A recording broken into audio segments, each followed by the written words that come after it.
What's up, guys? Your man Chef from Off the Dome back in for another video. And today we're talking about how SpongeBob and Family Guy both have changed in like character and subplots and things like that around the same time.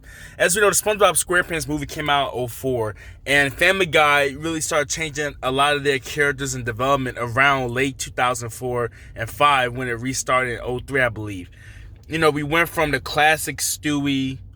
I'm sorry, I think Family Guy came out in '07. Well, they didn't change at the same time, but Family Guy and SpongeBob did have a shift and change in the mid to late 2000s that both has changed the course of the viewership, has changed the course of popularity overall in the pop culture, and has changed a lot of stories that would have happened that didn't happen. Family Guy, the main thing everybody notices, of course, Meg becoming the punch bag of the family. She was already the awkward teenager, but she at least had family support and love. Stewie becoming more of a homosexual type character. Brian become, instead of a wise ass, he became more of a douchebag. Peter became more of a dummy and had more gay qualities, especially after the gay gene episode of Family Guy. Lois became more of a cuckoldress type wife who isn't pleasured by her husband and is more of a feminist. Chris is probably the only person that hasn't changed. Chris, they play more up into his crazy side now than ever, but he still is kind of stagnant. And of course, Joe has become more pathetic over time. Cleveland has become more emasculated. He's basically the Black Peter. And you have Quagmire, who has stayed stagnant for the most part, except for he has a softer side for cats, and he had his child revealed.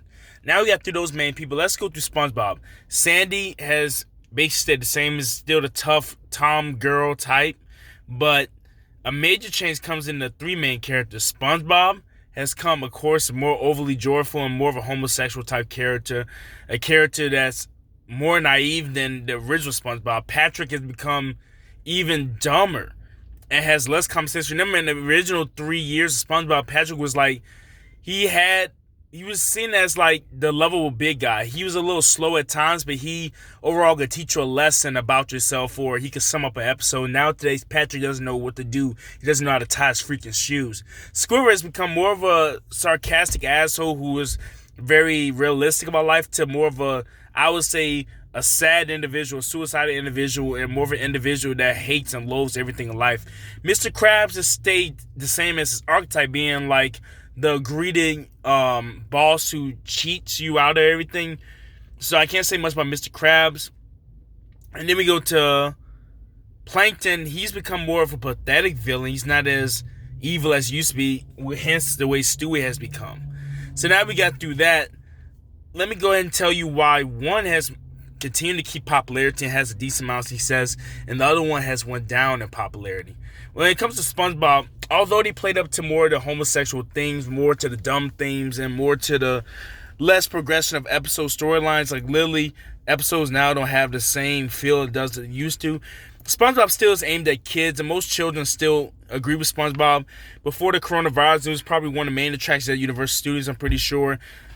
It's still one of the highest merchandise sales on Nickelodeon. And to this day, as far as I know, when I checked in to Nickelodeon, when I was at a hotel, because I don't have cable, I have Netflix and Hulu, SpongeBob still gets played at least 3 or 4 hours a day on Nickelodeon. So nothing has changed from when I was 11 and when I was 5. SpongeBob is literally one of the most overplayed shows on that network. Other than overplaying the Thundermans, and they used to overplay Sam and Cat until it ended.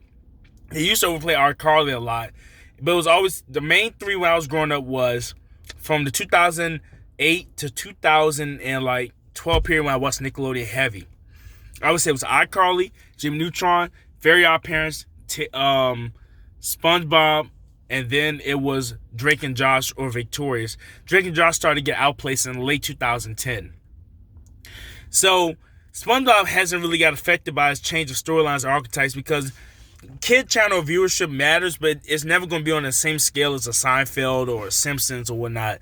They don't get the big 20, 30 million viewers. It's usually in the high 5s, low 3s. So for SpongeBob viewership wise, it matters, but yet it doesn't. And the other factor is merchandise still selling the asshole, video games, all that stuff. So SpongeBob really hasn't suffered from changes in quality of characters. However, Family Guy, by it using more social and political themes in this writing, I mean, it's a lot more like years ago. Yes, they make political jokes and satire, but now it's like every episode has some type of theme to do with current culture. They try to get more tuned with current culture, which is good. But overall, I think a lot of the viewership have went down. Now they're doing 2.0 ratings. They used to do 7s, 8s, and at one point 13, 14 million viewers every Sunday night. Now they're doing low ratings. Granted, that's also due to The Simpsons going down in viewership. And, of course, not having King of the Hill in that middle block. American Dad's gone now. Now all they have is Bob's Burger. Bob's Burger, the Cleveland Show, Family Guy, and Simpsons lineup wasn't the best lineup. The best lineup was Simpsons, King of the Hill, Family Guy, and American Dad. That's the dream lineup. So they suffer from that. And, of course, when they started Shock killing off characters for Shock, when they killed off Brian, that made a lot of viewers mad. There was a spike in ratings, but there was another decrease when they found out it was just a way to get viewership up. And I think the main reason why a lot of people turn away is because you don't have the classic Stewie, Brian, and Peter. You don't. You don't have the classic of those two. And too many characters are alike. Peter and Cleveland and Joe all are cuckolds in a sense. They're lost of masculinity. That's one thing I think that's really hurting the show. There's no positive or even strong male model in that show other than Quagmire, but Quagmire's even got a little bit softer. Stewie no longer has drive to rule the world or do anything crazy or ambitious. He's usually just doing scientific type time machine stuff or even crushing over Brian.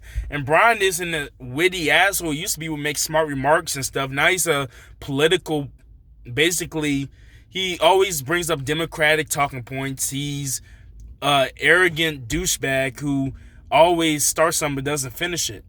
So, and of course, most of the shows have a lot of Meg jokes, and Meg jokes get tiring. I mean, at one point you start to feel bad for Meg, and you don't want to watch anymore. Lois has nothing interesting about her anymore. She's just a hot housewife that cuckolds Peter. So I think that's why both of the shows went two different directions. Even though SpongeBob changed their character types, they've at least kept some relevancy, fan base, and they don't overdo it, in my opinion. I don't watch every episode of SpongeBob, so let me know if I'm wrong. But Family Guy overdoes it.